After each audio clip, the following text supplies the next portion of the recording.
It's sunset over Miami Bay. Not far away from these peaceful views, in a parking lot, 20 tough guys get geared up. These police are preparing for a dangerous operation, a raid on a drug dealer's house. Here in Miami, the drug traffickers are increasingly unpredictable. Single-family, single-story dwelling. Gonzalez is going to take the 1-4 and then ultimately adjust himself if necessary. Q the same thing, you get the 1-2 corner. Subject is a black male, 31 subject. Just keep that in mind. He's supposed to have several guns inside the house. Any other questions? Hey, no? I know you guys are tired. Let's sharpen up. Let's go. Do it! Lieutenant Joel Bello is responsible for this operation. We keep ourselves open to anybody that's in that house is a potential threat to our team. This elite unit is the Miami SWAT team. Dressed in head-to-toe body protection, like soldiers, they climb aboard these armored vehicles. Throughout the journey, the men stand holding on to the outside of the truck. This way, they'll be able to jump right into action immediately upon arrival. A strange spectacle in the middle of the city. They give the impression of a country at war. The house they're aiming for is at the end of this street. Will the dealer retaliate to the police raid?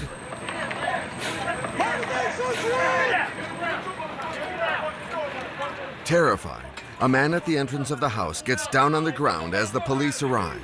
They unceremoniously drag him away. Put your hands down your back. Oh my God. In just a few seconds, both the gate and the door are broken open. Put your hands down your back. Oh my God. Put your hands down your back.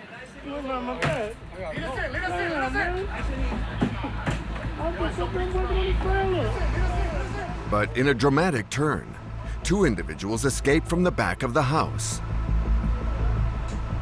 Subject running! Let your guys know!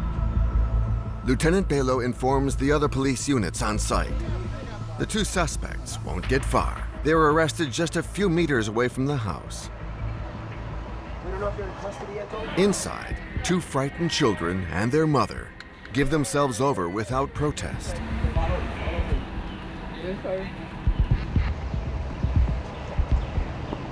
The dealer, the object of the arrest warrant, is also arrested without any objection. Grabbing your pockets.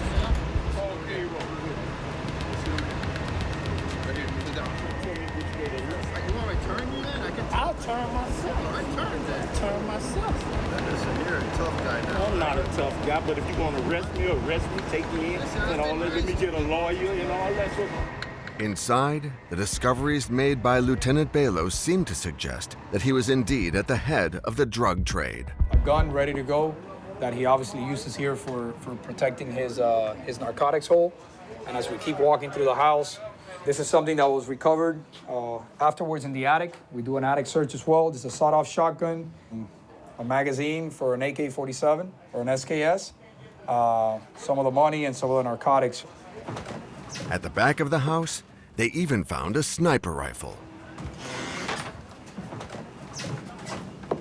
The detectives will submit that firearm for ballistics and determine whether it's been used in any shootings or homicides. And so he can do a lot of damage with that. It's 10 p.m. and the SWAT police, exhausted, go home after a long day of 3 operations. And alongside them, we will discover a hidden side of Miami.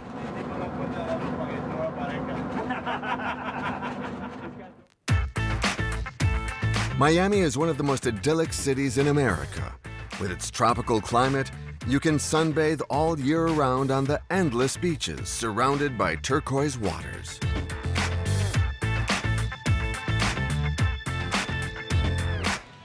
In the city center, there are magnificent Art Deco buildings like these.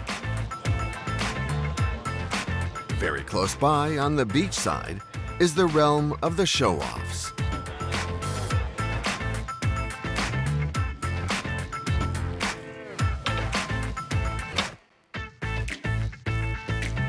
An extensive city with 2.5 million inhabitants, of which 3/4 are of Hispanic origin. Many come here from nearby Cuba, Here, Spanish is the second language. No, tranquilo, tranquilo. A dynamic city where it's possible to make a lot of money and live in gorgeous villas with your feet in the water. A city where people like to advertise their success and to party. It's super hot here in Miami. It's only 97 degrees out here. But the city also has a completely different side. This is the one that SWAT Lieutenant Joel Bello will show us. Not far from Colombia, Miami has been the port of entry for cocaine coming into the United States for a long time now. Right now we're going over the Miami River, major entryway for narcotics back in the 80s. Nowadays, the city is no longer a main trafficking point for the transport of cocaine, but it is corrupted by the activity of a multitude of small dealers. Just recently they've had a string of shootings in conjunction with some drug activity in the area. They have to retaliate on each other. In fact, the number of homicides has reached new heights in Miami, 217 last year. Police search warrant! Police search warrant! Police search warrant! Facing these criminals, an elite police unit, the SWAT team. They head up the war against drugs, but not only that. In the event of a terrorist attack in Miami, they are the first in line. Over-equipped and overtrained, they've made an exception and allowed our cameras to follow them during these weeks. But crime in Miami takes many different forms. We also followed a specialized squad working against car theft, a crime which is a massive phenomenon in the city. Yeah, bro, it looks like a bullet hole. These very present crimes have become almost a spectacle here, which has caught the attention of minor news mercenaries, like this cameraman, ready to take any risk to make it into TV news.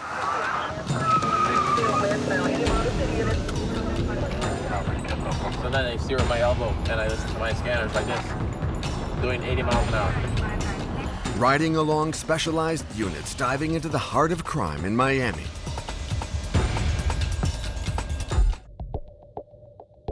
Today, the SWAT team is preparing to intervene in the northern district of one of the poorest areas in the city. An area with lots of drug trafficking and regular shootings. 20 SWAT team members are positioned in the parking lot of the local police station under the authority of Lieutenant Bello. As with all their operations, they've come with their impressive vehicles specially designed for them. And as you can see, it's got a very solid foundation and it's been built very solid. So this is going to stop pretty much everything we're going to come in contact with out of here.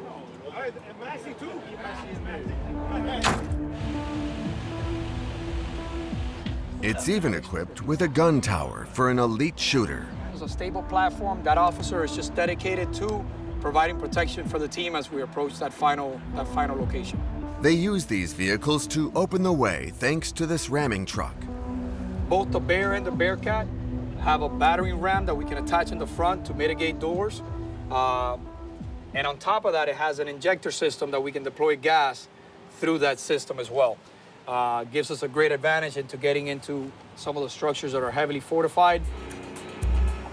And today, the SWAT team are going to need all of their force. They must arrest a well-established dealer in the area who sells crack, cocaine, and marijuana. But we have plenty of room to go south on 8th Avenue for all the trucks.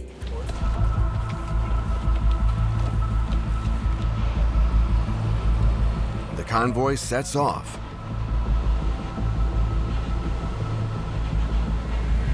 A police car opens up the route for them.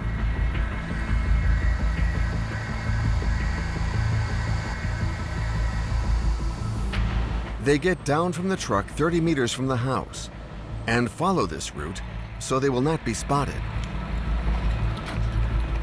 Nothing is left open to risk. Even the trash is checked. These two strongmen try in vain to attack the door with a mallet and a crowbar, as the metal gate resists much more than anticipated. There you go. Even, hey, calm down. During these long seconds, the dealer could escape, or even more dangerously, arm himself. The door finally gives in. What'll they find inside?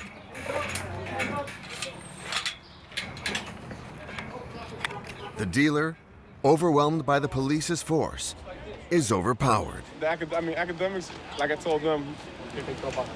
He'll now be interrogated by these narcotics officers who are wearing masks. This one's got more room. The SWAT team's work is done. Inside the truck, tension subsides. The group relaxes. As you can see, once the operation is over, these guys go from being completely serious to their joking manner again. They just finished this warrant, and they have one more coming up. And humor and laughter is something that makes a day go by. Good, man. But the atmosphere quickly becomes serious again at debriefing time. Their slowness in breaking down the door could have been dangerous. If you don't fuck around with that tool, if he opens up with any type of weapon system, you're gonna catch all of it. So it's better to be smart, all right, and start working that tool, you know, with some finesse, because the longer you take, the longer you're exposed. But this time they were lucky, and the operation was a success. We overwhelmed them quickly. We split the search. Was short on the right side, and then we went into the bedroom where we got the subject. All things considered, it went, smooth. Good job. The SWAT team have finished for the day, but they stay on alert 24 hours a day.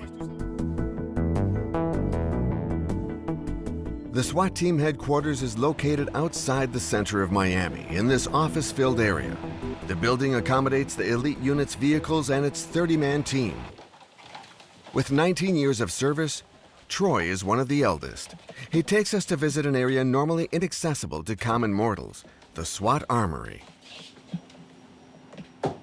This old office used to be an old bank building. So what you're looking at here is the vault that they used to have. And to the left, we have a variety of guns. We have shotguns, we have machine guns. On the right, you see all of our chemical agents' weapons. In the next room, there are hundreds of boxes of ammunition, while there are only 30 men in the SWAT team. As you're looking to the right and to the left, this is where we keep all of our ammunition. This used to be the old money vault. As you can see now, this is our equivalent of money, which is rounds. We have over 100,000 rounds. This is just in case, obviously, if something big was to happen, we have a surplus of ammunition. And it should be said that on top of this, each member permanently keeps a pistol and 2 rifles with him. So what's the purpose of creating this elite unit, armed to the teeth? The SWAT team was not created in Miami, but in Los Angeles. In 1965, the police force was facing significant race riots. To cope with this, they created an over-equipped and overtrained unit inspired by the Army, the SWAT team. Special weapons and tactics. Progressively, other police forces would create SWAT teams, also to fight against serious crime. In Miami, this would be in 1974. So what you see here to your right and left, this is what we call the Hall of Fame. And you can see just by how old some of these pictures are from the discoloration of the actual photographs. They've been around for quite some time. So those are almost like the founding fathers of the SRT unit. And the result, it's what we're here today. We have I think, one of the best teams. Over the years, the SWAT team has increased their delicate operations. Like in '97, at the time of the assassination of famous fashion designer Versace, the unit besieged the home of the killer, which ended with him committing suicide. You're looking at right here, SWAT team officers make their move toward the area where gunshots were heard. These missions sparked Troy's interest in the career. You know, they rappel out of helicopters, they rappel off of buildings, they kick in doors, they grab subjects, they have the best equipment, just pure adrenaline from start to finish. Adrenaline, but also intervention tactics, which they practice each week.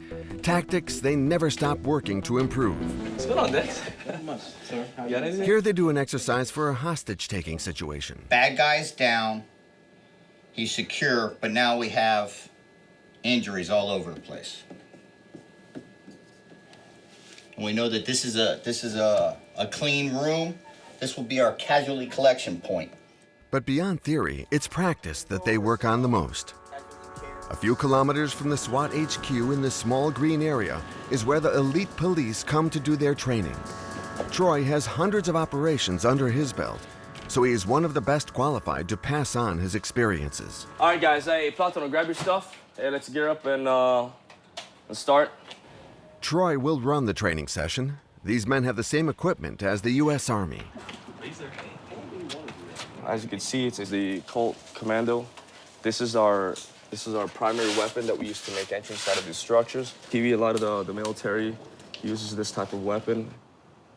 Moving right along to our regular gear. Obviously, we have our ballistic helmet that we use. And this is our vest. You're gonna see our medical kit, obviously our communications, and we also have a gas mask. In total, almost 30 kilograms of equipment. They also have this grenade at their disposal, this flashbang.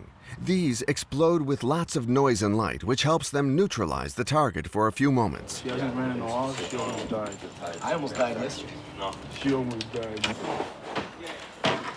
Just at least one mag, handgun, and a couple mags, M4. The SWAT team will move around in this full-size house replica. Exercise of the day, to neutralize the criminals hidden inside who are armed and threatening to open fire. Troy places targets around the place to represent the criminals. Now, unknown where they're going to be located, so what am I doing with these? I'm going to strategically put them in places where you will encounter subjects when you enter inside of a structure. An example, sitting on a chair, behind a desk. The exercise begins.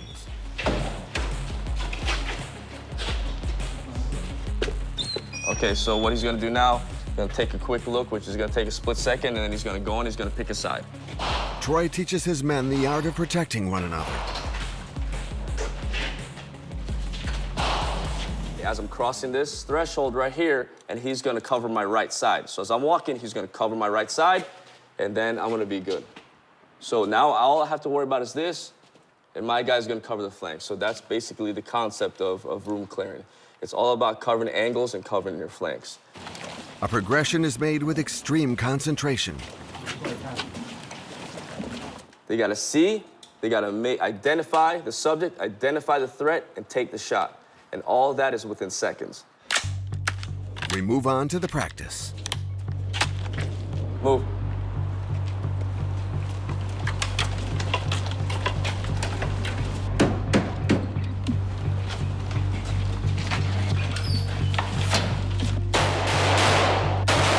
The green laser allows them to aim at the target.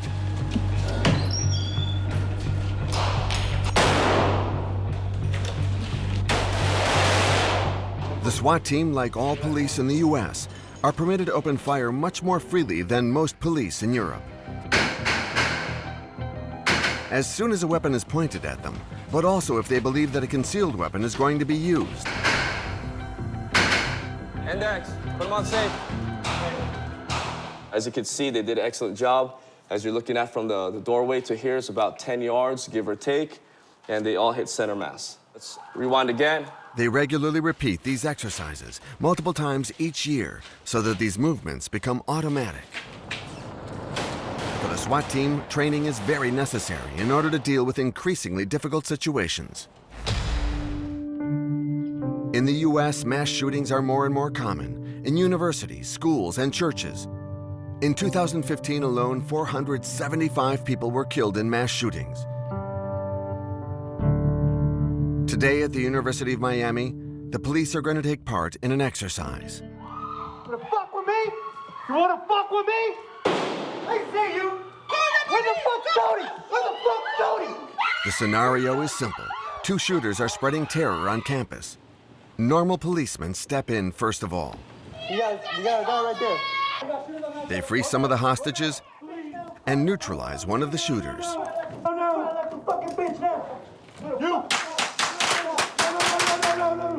Please don't shoot me. Please don't shoot me. Please don't shoot me. Oh my God, please. But the second shooter is hiding in the office. The SWAT team now takes control. A team surrounds the area. Mark the one on the left. They progress with caution and search every room. The shooter is hiding at the end of the corridor. The SWAT team advances, trying to force him out of hiding. Gunfire begins.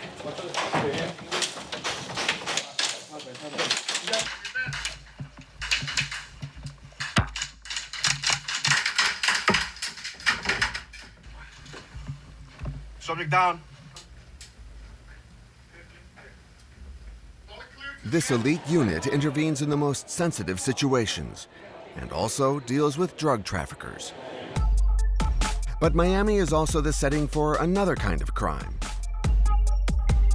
In this city of 2.5 million inhabitants, there are also many armed robberies, raids, and assaults. The news is also a media spectacle, and certain people make a living from it. In this downtown parking lot, a strange nocturnal animal waits in his car. Rafael Starace spends hours listening to the police radios with dozens of scanners. He's on the lookout for news, to film events in action and then sell his images to local television channels. Here we see the type of footage he gets. The police arrest a young man. He's just killed his stepfather with a knife.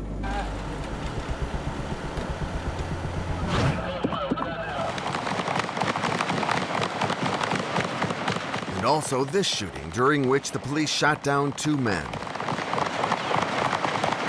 Well, I try to give the TV stations what they want. And the TV stations, they want really dramatic video. They want to see people on the ground just been shot that are bleeding. They want to see car chases. They want to see houses on fire with flames coming out of the roof. It's 11 p.m. Rafael begins his rounds. Listening to 14 radio channels while driving, it's an art. So I'm always paying close attention for the different codes that I'm hearing on my scanners. For example, 30 is a shooting, 29 is an armed robbery, and a fire is a 49. After 30 minutes, the first adrenaline rush of the evening. Shit. Cops asking for help. Well, it sounds very juicy. I think he's chasing someone on foot. Rafael puts the pedal to the metal, and with a radio in hand, he grips his steering wheel. So then I steer at my elbow, and I listen to my scanners like this, doing 80 miles an hour. The risks are part of the job. An intoxicated man is causing havoc. He's refused to be arrested. He's injured a police officer before fleeing the scene. White shirt, blue jeans, white male, black hair. White, anybody have visual? Got him at gunpoint now. The escapee's been arrested, but the police officer's not been seen to. I need rescue immediately for the officer. The officer is injured, and they're calling for rescue on the 3, which means that it's a severe priority. Upon arrival, the police officer is already in the ambulance. Rafael follows the procession to the hospital. And he manages to catch footage of the police officer, head bandaged, entering the emergency room. Yeah, he looked like he's pretty messed up. The way his head was all wrapped up like that, it's not a good thing. Okay, good. I got the money shot. Let's get out of here because we're not supposed to be here. But in order for the television channels to buy the footage, they must also have details of the event. So Rafael returns to the scene of the crime. TV stations always like a lot of police cars in my shot, so I'm going to try to get a shot of these police vehicles here before they move them away. Rafael then goes to gather the news. Good to see you as always, sir. How's the officer doing, man? I guess it happened inside this Habitat residence place. Probably something like, start as simple, like maybe a drunk. Probably intoxicated, most likely. Wow, well now he's in deep shit. Work with them almost every single night, and I always have a good relationship with them. You know, when you show them respect, then they show you respect back, and it's something that's very important doing what I'm doing. It helps me get information. And before leaving, Rafael doesn't miss a detail. The shoes of the culprit, for example, are lying on the ground.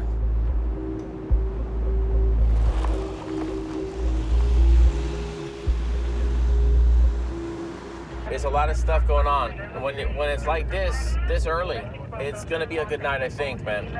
3 arrival on the 34, large park, security sync, they're unruly. They're gonna need admission to the federal house. It's 3 a.m. and Rafio takes a break.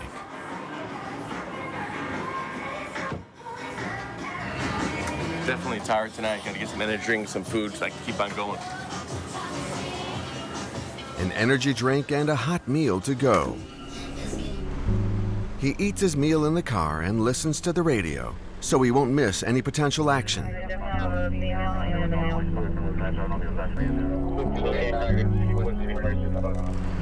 His radio covers a radius of 100 kilometers and is strategically positioned. Well, the reason why I choose this location for my break is because, see that overpass right there? That's the expressway that I can go right away to get wherever I need to go as soon as I hear something happening. Rafio knows all the tricks of his job. He's been at this for 12 years, and he's rather pleased about being assigned to the city of Miami. I'm relentless and being smart and being fast. I just got rid of them by beating them all the time, never taking a day off, and they just got tired of me. A few seconds later, the action begins again, and this time it'll be spectacular.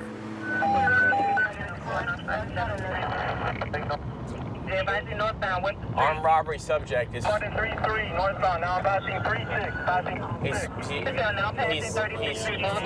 It's a armed robbery subject that they're chasing. A man has robbed several people, stolen their phones. Several police cars are after him. Great footage that Rafio does not want to miss. They're going north on the boulevard, about 12 blocks east of us. They're going north, and we're trying to cut them off. Shit.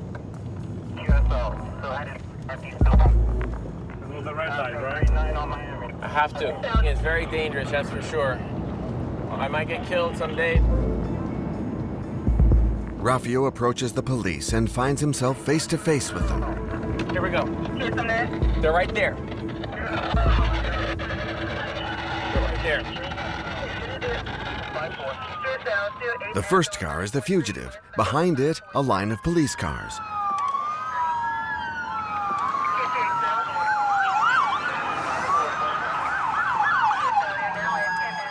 Rafio remains at their heels.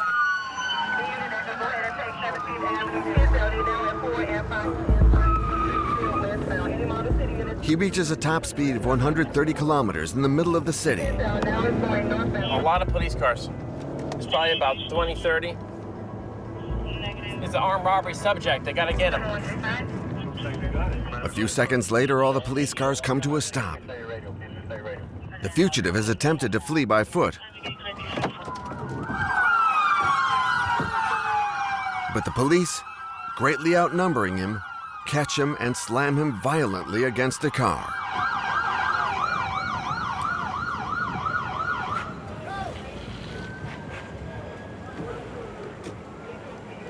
And the bad guy is in custody. For these armed thefts, this young man risks a lot. The law in Florida ensures a very heavy sentence, up to 30 years of prison. Rafio's caught all the action, and he seems very happy about it. Hey, what's up, brother? Things heated up, man.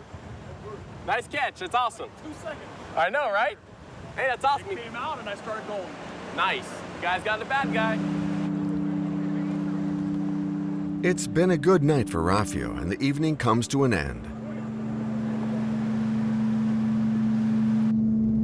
It's 7 in the morning, and he now has to deal with one last delicate task: selling his footage to local television. Hey, Raphael, what's up? I'm all right. How you doing? Good, and you? Good, thanks. Hey, so I got a 2-for-1 special going on this morning. You got a minute? You want to hear about it? Yeah, what you got? The first one is going to be a police officer that was hospitalized after being beaten up by a subject that he was chasing on foot. The officer is most likely going to survive. Okay, what's the other one? I have their chase in progress. The vehicle speeding past my camera. For sure, for sure. So great video on that. Rafio puts his footage online. This morning, he sold 3 stories to local TV for a little more than $500. But he makes much more money when he films stars, of which there are many in Miami. His greatest catch was 2 years ago. The night that Justin Bieber got arrested in Miami Beach, along with his friend Khalil, a rapper. That was my biggest day ever. Got $20,000 that night. On average, he earns about $7,000 a month, but he works almost every night.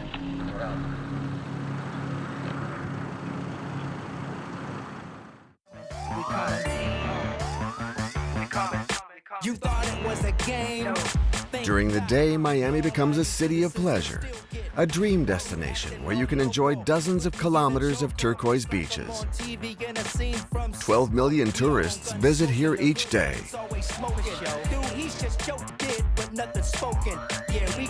One of its busiest days is the 4th of July, a national holiday. Hundreds of yachts are out, a delightful moment, but also a ripe time for accidents between these powerful vessels. Grace and Joe work to limit these disasters. These police work in the Maritime Patrol. They work on Nixon Beach, a sandbar, a 15-minute boat ride from Miami, a place with shallow waters and parties. The music's so loud like this because everybody wants to hear their music over everybody else's music, and it's just one big party. Standing shoulder deep, many are enjoying themselves, an alcoholic beverage in hand. So many boaters out here that it does become a little bit dangerous. People want to drive their boats through here at a high rate of speed, and we have swimmers in the water. There's anchor lines from the other boats. And we just try to keep everybody safe.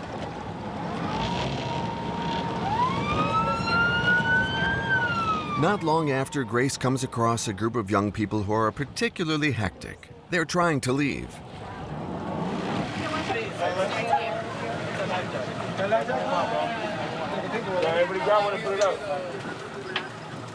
And what I need now is all the safety equipment. There's no way there's How many people you got on board? 21. I'm not going to be 21.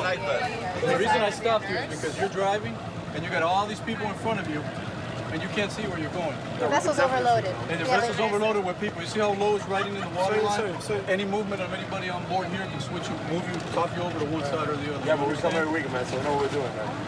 The pilot, who doesn't seem inebriated according to the police, receives a fine for having so many people on board.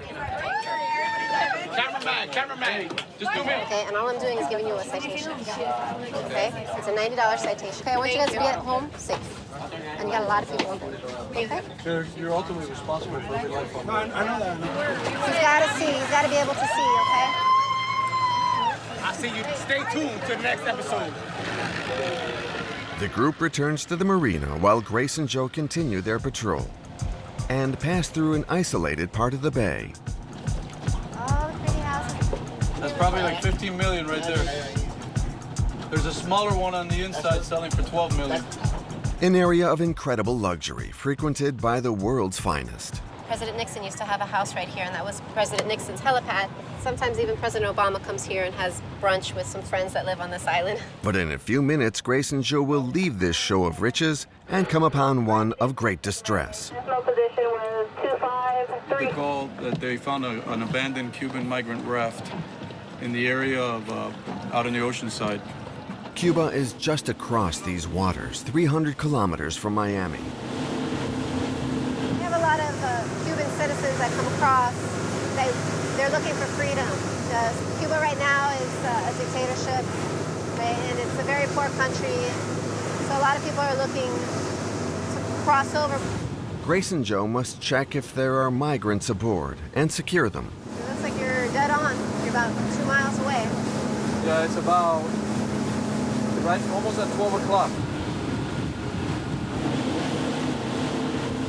There, yeah, I see it. It's over there. I see it. That's good. No, it's good. It's good. It's all clear.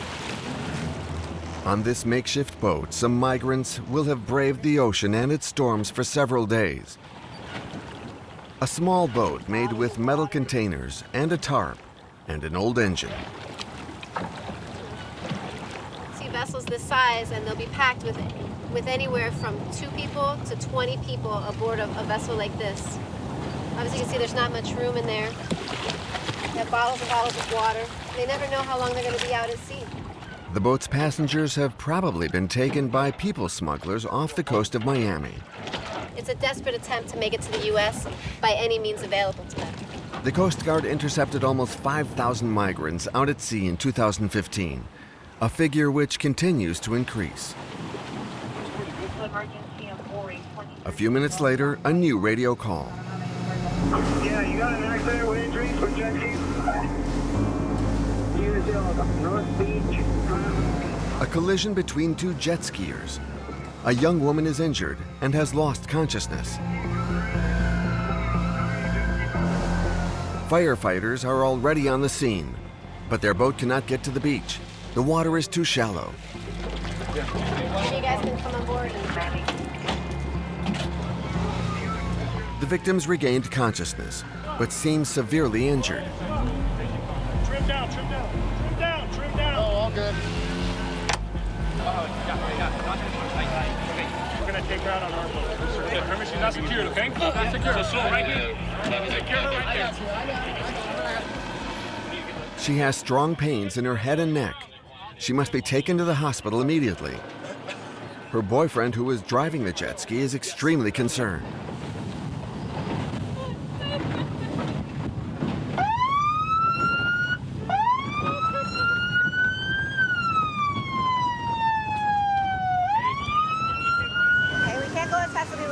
Because it's a bumpy ride on a boat. It's not like it's a smooth ride in a car.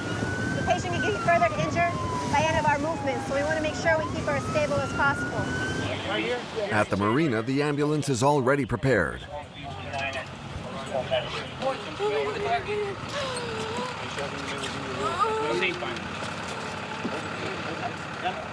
For this accident, Grayson Joe's role is done.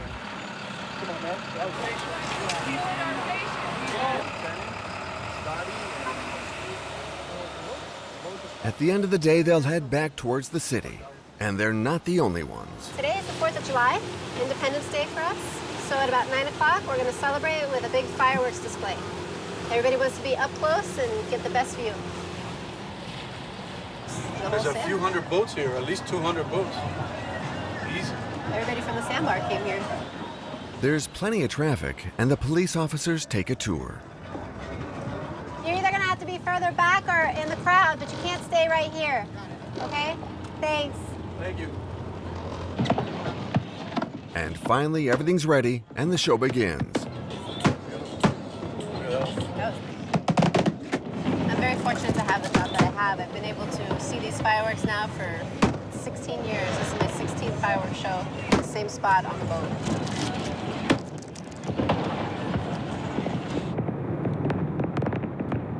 But after this national holiday, things go back to normal in Miami. The city is no stranger to another type of crime which is particularly common here: car theft. 8,800 vehicles are stolen every year, and often in highly violent ways.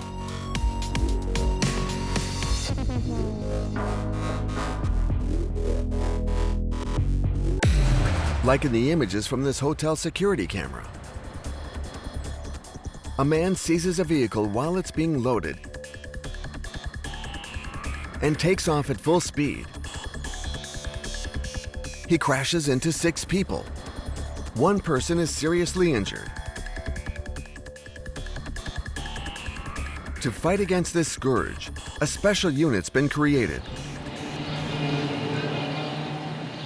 It's 6 p.m. In the north of the city, 6 men in this unit begin their day in a Cuban restaurant. They're gathering strength for the night ahead.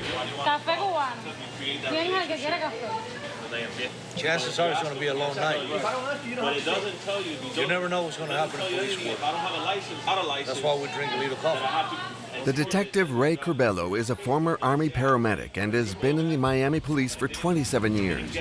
A solid base of experience, useful in his pursuit of car thieves. Ray and his team have a well-established technique. They work in packs. With them, They carry all the information they have on the most recent stolen cars. Give me that report again.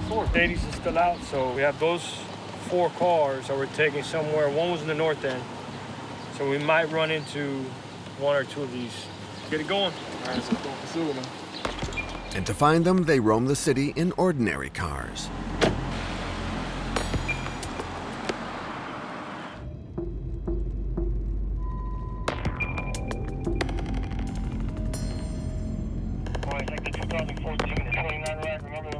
I have recently recovered 2 or 3 stolen vehicles and carjackings.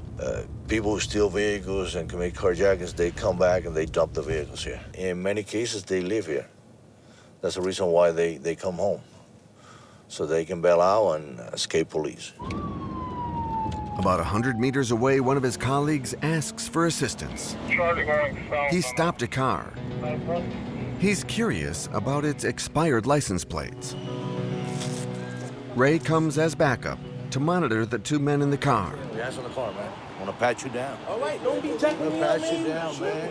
Relax, man. All right, don't be jacking me Listen, up. put your hands on the car. Put your hands on the car. Spread your legs. In this mostly African-American neighborhood, the interactions are tense between young people and the police. Do that in the white folks area.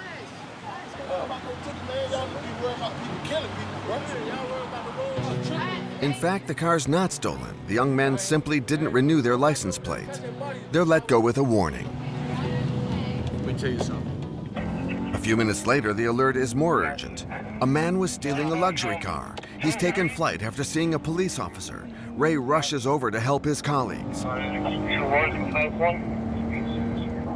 The car's been abandoned after a crash, the light's still on. This German sedan has indeed been stolen. To find the thief, Ray and his colleagues cover the entire neighborhood. Even a helicopter is mobilized, and an MDD unit. After about 40 minutes, the police call off their search. The thief is nowhere to be found. He must have gotten refuge in one of the homes. Once they get inside the houses, it's over. And Once you lose sight of them, you don't know exactly, you know they're there, but you cannot get them. We can't get inside. In this case, in this house here, if you knock on the door, they don't open the door. Once they know you're the cops, then they won't let you in. In this particular case, they were unable to neutralize the thief. But Ray knows it. His mission is at risk. These criminals are often armed. He doesn't only rely on his bulletproof vest for protection. St. Michael's, he was sent by God to take care of the evil spirits. He's a warrior. They patrol with me, they always stay with me. And this is what I believe. Every man has to believe in something bigger than themselves. A protection which could come in useful in the following minutes. 1 block away, one of his colleagues begins chasing a stolen car.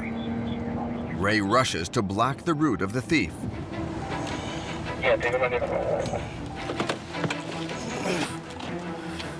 See your hands.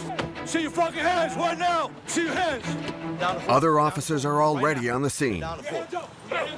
We have behind your back. Any weapons on you, man? Pull up on your pants. Huh? Come on here. Have a seat over here. Have a seat right here. Spread your legs. The car was stolen 2 weeks ago. It escaped police the first time. It's clearly fallen into the hands of experienced criminals. Take a look in there. In front, under the passenger seat, a semi-automatic pistol. Loaded with a bullet, it's ready to fire. But this is not the most shocking discovery. The patch over here, we're gonna peel it off just to make sure that we don't have a bullet hole.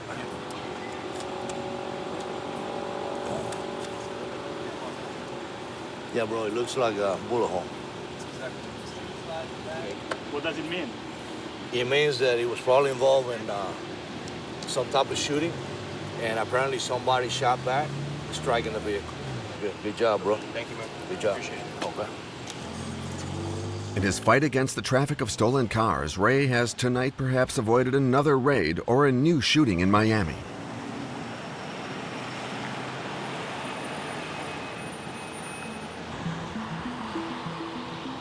back at the SWAT team's training center. They're preparing themselves for an even more eventful day. Name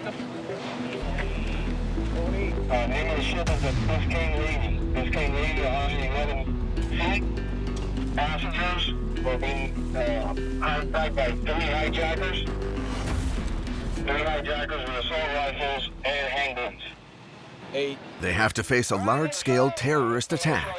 Today, it's a simulation, but this could happen at any moment. Just last June in Orlando, 300 kilometers from here, a man claiming to be a member of the Islamic State killed 49 people in a nightclub. Today, in their exercise, the SWAT team must face a much more dangerous situation. 3 terrorists have hijacked this yacht and are holding 19 people hostage. Oh, you guys! Oh, you! Get out of here! We're going to Turkey Point. That's where they want us. That's where they want us. That's where we're supposed to be. We're going, man. They want to crash their boat into this nuclear power plant, which is just 40 kilometers from Miami. The catastrophe would be major. For the SWAT team, it's a race against time. They must neutralize the terrorists in record time. One team's in the helicopter, while a convoy urgently travels through the city to rejoin the police marina. Lieutenant Balo leads the operation. Approach from the stern side. Boarding the ship is not easy. They have the whole advantage. They have a sun deck. They have a walkway around the second floor, and we're coming in through one way only. We want to move fast and hard on this. We're going to have to keep moving, keep that train going.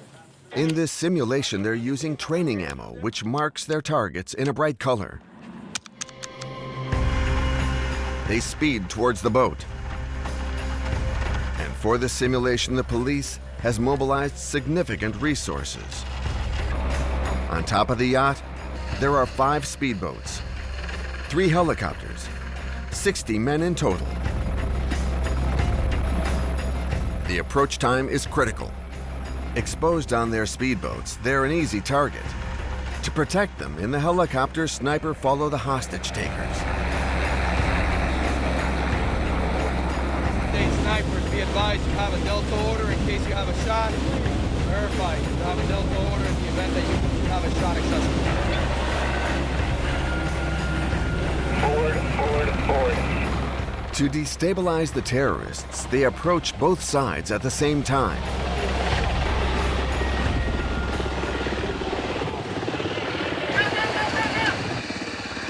Don't you fucking move! Each passenger could be hiding a terrorist and must be neutralized. The first hostage taker is found in the cabin, just 1 floor up. Subject down. He's swiftly killed, but he had time to hit a SWAT officer.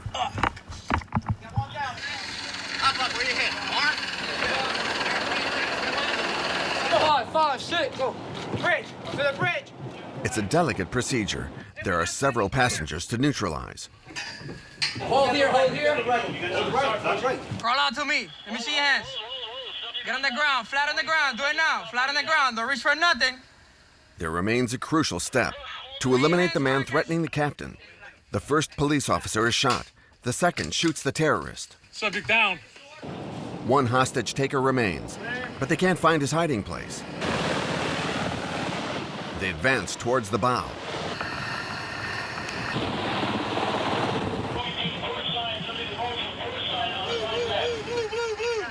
Hidden on the upper bridge, the final man is cornered.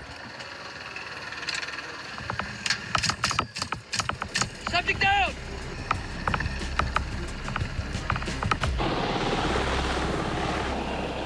In the end, the SWAT team takes control of the boat and averts a major catastrophe. But 2 police officers have been shot, marked in red. They've been hit. You guys came to surprise them?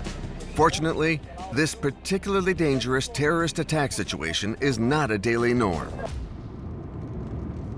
The majority of their missions concern drug trafficking. The elite unit will soon intervene here in the north of the city, a town filled mostly with people of Cuban origin. 7 or 8 minutes out.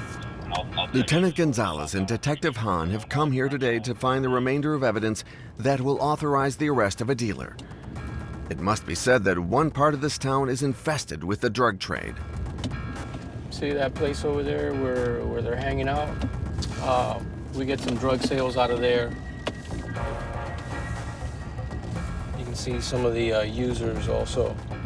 Further down the road, the scene is the same. Yeah, the white guy was the buyer. This guy's buying. See it? Yep. He's got it in his hand. Holy. But man, come on. Give me some credit where credit's due. This place is a shithole.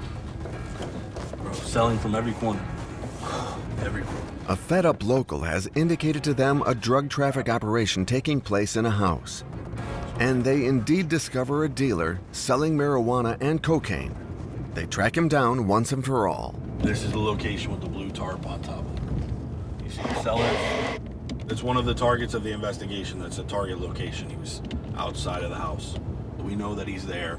We know that he's doing his work, so we can set up to do our buy later. Because Detective Hahn will try to buy drugs from him. All right, I'll catch you a little bit later. Thank you, honey. All right, man. Thanks, LT. He meets a narc to go with him to the dealer. If they manage to buy, this will be the ultimate proof of drug trafficking, a vital ingredient in Florida for obtaining an arrest warrant. The lieutenant follows the transaction with his radio. Source is out. He's going to be walking back to us now. Okay. All right, let us know if it was a go or not. Yeah, it was good. Okay, great. The transaction was successful. Gonzalez goes to find his detective. He tried purchasing cocaine. They said they were out right now, that they don't always have it. He was able to purchase a 7 of marijuana. Basically, this is the smallest package of marijuana that they'll sell from the location. With his evidence in hand, they can now involve the SWAT team. Back at the SWAT headquarters, Sergeant Lee enjoys a moment of peace while he cleans his weapons. He awaits the intervention with an element of apprehension. For him, it'll be the last one. After 19 years on the SWAT team, he's leaving to become a shooting instructor at the police academy. I think I'm gonna miss about the SWAT team is I guess it's the surprise element of it, the adrenaline element of it. Surprise element is basically you have no idea what you're gonna get. So when I go on a call, every call is different. Am I an adrenaline junkie? Maybe I am. Will this mission give him the adrenaline he's looking for? He meets his team for a briefing. For this last intervention, Troy has chosen to be on the front line. Listen up.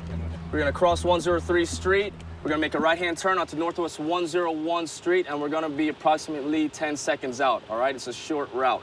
Entry team is gonna be Cardenas Shield, Chrome 1, Dor Jimenez, followed by myself. Ride the skids from here.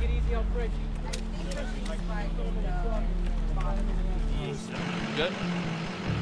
Troy Lee embarks for the last time.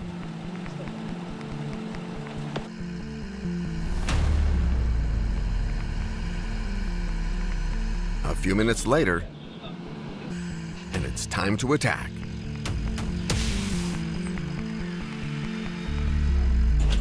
The two men guarding the house give up without resistance.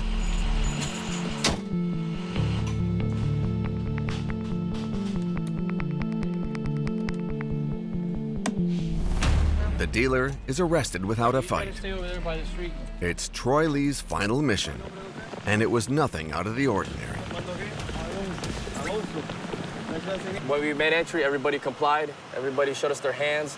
They got on the ground. Every time we leave a mission and nobody gets hurt, that's a good mission. For the narcotics agents, the take was modest. 700 grams of marijuana, which is not a significant amount for a drug dealer. Of course, we always want more, but we got a decent amount of marijuana, some pills throughout the house, so it went pretty well. The SWAT team heads back to their HQ. In Miami, over the course of a year, this elite unit performs up to 200 operations.